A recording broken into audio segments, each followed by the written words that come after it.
evening. I'd like to thank the Rothman Institute for Innovation and Entrepreneurship for the opportunity to speak to you this evening.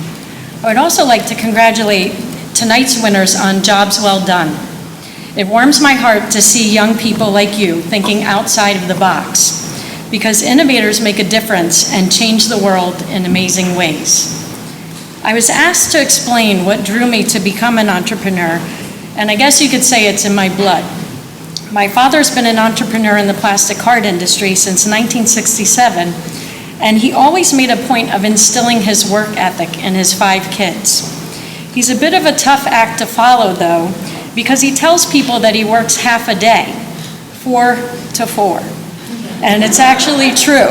He just turned 75 and he's still working those hours. When I was a student in college, he called me one day to ask if I was studying hard, because if it didn't work out, they were still hiring fry girls at McDonald's. Seriously though, the most rewarding part of being an entrepreneur for me is to work with a team that wholeheartedly adopts my vision and collectively produces products even better than originally imagined. It is also about having the ability to pay it forward and to provide opportunities for my employees that contribute to their own success. It helps to foster an internal culture of innovation and entrepreneurship on a micro level. Ultimately, for me, it's about the journey and the people who are along for the ride. So tonight, I'm going to talk with you about innovation and the user experience. I'll discuss how to approach product or service development by focusing on differentiating key features in order to stand out from your competition and engage your customers over the long run. User experience encompasses all aspects of the end user's interaction with your company, its services, and its products. User experience is not just checking the box on providing the basic needs that a product was designed to deliver. Merging many disciplines of the business like value proposition, marketing, website interface design, graphic and industrial design, company culture, a client-centered focus, and interaction all play important roles in creating the overall user experience. In most instances, UX, as the user experience is often called, relates to user interfaces online with systems. But delivering an outstanding user experience, and more importantly, building a sustainable business that drives revenue, is much more than making an app or a website easy to use. Apple was the first company to coin the term, but I believe that a broader definition is appropriate, as user experience relates to any manner in which a customer engages with your company. The first requirement for an exemplary user experience is to meet the exact needs of the customer without fuss or bother. Next, deliver products with simplicity and elegance that are a joy to own and a joy to use. Innovation enters into the equation when your product fulfills a need the customer may not have known would be essential to them. Consider the smartphone as probably the best example in recent times of an innovation meeting an unknown or unexpressed customer need. Now more than ever, business owners need to engage their customers in tangible ways in order to be successful. Entrepreneurs can approach the commonplace product or service and convert a commercial transaction that we all take for granted into a pleasurable experience. Every interaction a client has with your business is an opportunity to turn customers into brand ambassadors, to go beyond the function of the product, to create a unique experience and bind it with an emotional attachment to that product and the brand it represents. Again, think of the smartphone. How many people go to sleep next to it? A business whose main focus and priority is to live and breathe to create a point of difference to attract and retain clients in predictable, novel, unexpected yet anticipated ways, is one whose momentum sets it apart from its competition. This is the business that consistently engages clients time after time and forges meaningful brand loyalty. So first, let's discuss the economic evolution that brings us to the present environment in which we live. The economic system of a country refers to the ways people use and interact with their environment to meet their needs. It includes how goods are produced, exchanged, distributed, and consumed. The economy is an important aspect of society, and as the economy has evolved over time, societies have too. Back in 1998, James Gilmore and Joseph Pine said in a Harvard Business Review article called The Experience Economy that the economic evolution can be exemplified by the simple birthday cake. They theorized that in economies of increasing mass affluence, people are more interested in paying for an experience than paying to own things. The memory of the experience becomes the product. If we look back at the US economy, the following stages occurred in our own economic progress. First, there was the agrarian economy. Parents made cakes from scratch from inexpensive products from their farm. Next came the industrial economy. Parents paid a few dollars to buy pre-mixed ingredients like Betty Crocker to make their cakes. Third, there was the service economy. Busy parents paid significantly more to order a cake from a bakery or a grocery store. And then there was the experience economy. Parents essentially outsourced the entire birthday experience to a local venue like Chuck E. Cheese, one of my personal favorites, and spent hundreds of dollars for the experience, and the cake was included. So the service and experience economies have not faded away.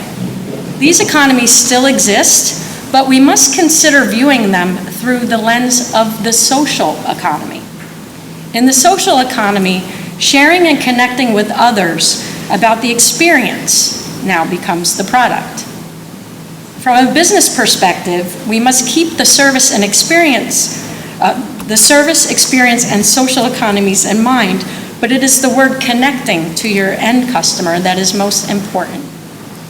Having established the environment that businesses must operate in today, I can now explain further about innovation and the user experience. In order to do that, I'd like to tell you about how my company approaches new product design. My company, CompoSecure, designs and produces award-winning credit and ID cards using alternative card materials.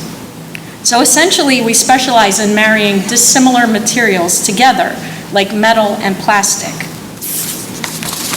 In engineering terms, this is known as materials science. In the financial card industry, we use materials like metal and composites to create unique cards for the mass affluent and the high net worth markets. These are the two demographic groups that can best weather economic uncertainty. So banks spend a lot of resources to attract and retain these customers. They also want to create a situation where their particular card becomes what the industry calls the top of the wallet card, meaning that a card holder reaches for their card for every transaction. The card holder therefore spends more money, resulting in transaction fees and interest payments if they choose to carry a balance. So how do we do this? First and most importantly, you must consider your target market. Product development should always be customer-driven if you want to succeed. Most of you are too young to remember, but your parents and grandparents may recall a few epic failures of products developed where they were company-driven instead of being driven by market desire. New Coke is one, and the other is the Ford Edsel. There are two examples of products and neither of them exist today. If you want to Google epic product failures, if you're interested in finding out more, there's plenty more, and some of them are pretty funny, actually. So CompoSecure's target markets are high net worth individuals, those with a liquid net worth over $1 million, and the mass affluent, who are those with a net worth over $100,000 but under $1 million. So for these folks, we must consider luxury products, and for the mass affluent, what are considered affordable luxury products, also known as aspirational products. An aspirational product is one where a large segment of the brand's exposure audience wishes to own it, but for economic reasons cannot. An aspirational product implies certain positive characteristics to the user, but the supply appears limited due to limited production quantities. To correctly position our products, we must consider the attributes of successful luxury goods when designing our card constructions. From the website www.luxurydaily.com, we know that a few of those characteristics are rarity, excellence, timeless, tailored, and finally, creating an experience that leaves a lasting impression. These characteristics were critical as we thought about designing a new type of credit card that delivered more than just a transaction for our customers.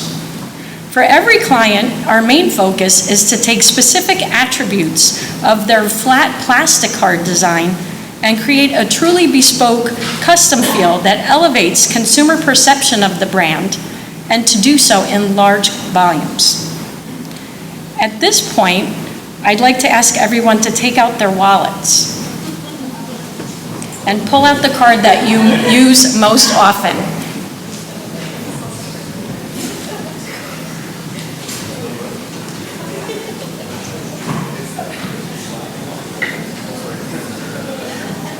So if I could ask, how many people have a card that feels heavy? How many people have a card that contains metal that you know of? Wow, that's pretty good. Now you know where the cards came from, Somerset, New Jersey. So how do you feel about your card? Do you ever get a different reaction at the point of sale when you go to pay for a product? Yes. Okay, so when we think about our product offering, we have to think about it in our most basic form. So a plastic card and a credit card in general is 2 1/8 inches by 3 3/8 inches, and it's 30,000ths of an inch thick. It weighs 4 grams and is made of PVC, which is rigid vinyl. So you need to ask yourself, what are the attributes of this very common object that can be changed in ways to create a more premium feel and experience for a cardholder? Since there are point-of-sale devices and ATM machines that require a certain size and thickness, we are restricted from changing certain features because it still needs to work. In order to really affect a change in the card member experience at the point of sale, here are some of the features that we seek to change that most plastic cards cannot. The first, again, is the weight of the card. We use non-standard materials like stainless steel to make a card weigh up to 7 times what a plastic card weighs. Second is tactility and dimension. We strive to create unique dimensional graphic elements and surface coatings like ceramic, which is normally found on frying pans, knives, or watches, to create a different tactile experience when you hold the card in your hand. How do we do this? We look to production processes and materials used in industries outside our own, but we can apply to our product. Very often we look to the jewelry, aerospace, and automotive industries. We seek the latest advances in luxury fabrics and materials and look at trends in fashion. Last year for a holiday promotion, we even embedded Swarovski crystals into our cards. The third feature of a card is one that nobody would probably ever guess, but if you ask our clients, is one of the most important. It's the sound. a card makes when it is tapped on its edge or dropped on a counter? Does it sound like a thud? Or does it have an attractive ring that gets people's attentions without the cardholder having to say a word? It's like tapping a wine glass to hear a dull thud, or hearing the beautiful ring of Waterford crystal instead. This directly ties to the customer's experience. The first two features, the weight and tactility or dimension, create a novel experience when someone pays for something with our cards. The first thing a cashier will normally notice is the weight. They'll stop and say, wow, this is really heavy. And then they look at it and they say, I've never seen a card like this. This is really cool. I've never seen a card like this. And then they start showing it to their coworkers because they've never seen one either. Then the people behind you start looking over your shoulder to find out what is going on. And so remembering our demographic again, mass affluent and high net worth individuals want to be recognized for their accomplishments. So by having this type of interaction, they feel really special. Now, who doesn't want to feel special, right? So the direct result is a pleasurable experience, one that creates what I would refer to as stickiness. Sticky marketing is this. Instead of branding your business by listing all of its selling points, many of which may be abstract or complicated, focus on a simple and concrete concept. You want your clients to feel special and associate that feeling with your company. Every commercial transaction at the point of sale reinforces that feeling associated with your brand.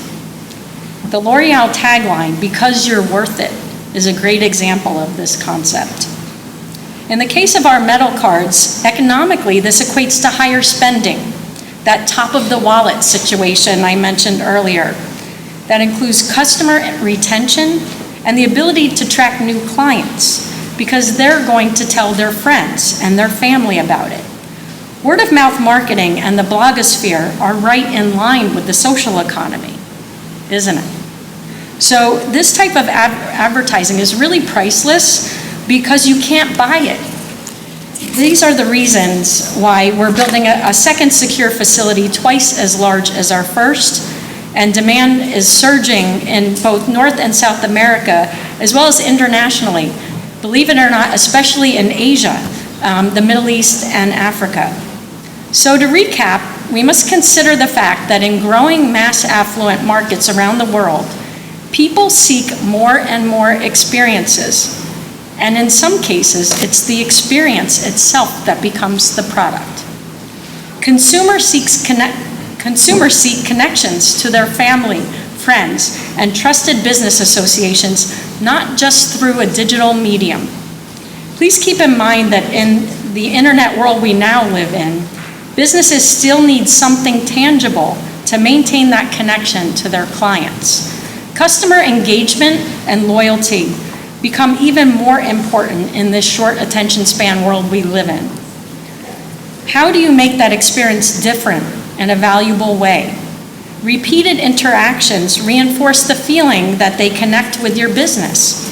They must reflect the customer's importance and deliver the customer experience. In order to stand out in your category, analyze your product or service and really seek to elevate attributes of it that directly affect the user experience in a favorable manner, in a way that your business will stand out among the mundane choices in the marketplace. Inspiration leads to innovation. Surround yourself with people that share your vision and foster a culture where the desire to exceed customer expectations and drive positive customer experience outshines all else. Seek knowledge for materials and methods from other industries to bring something different and special to your product or service. Whatever you do, there's always more to learn, and another invention is just around the corner. Thank you for your attention.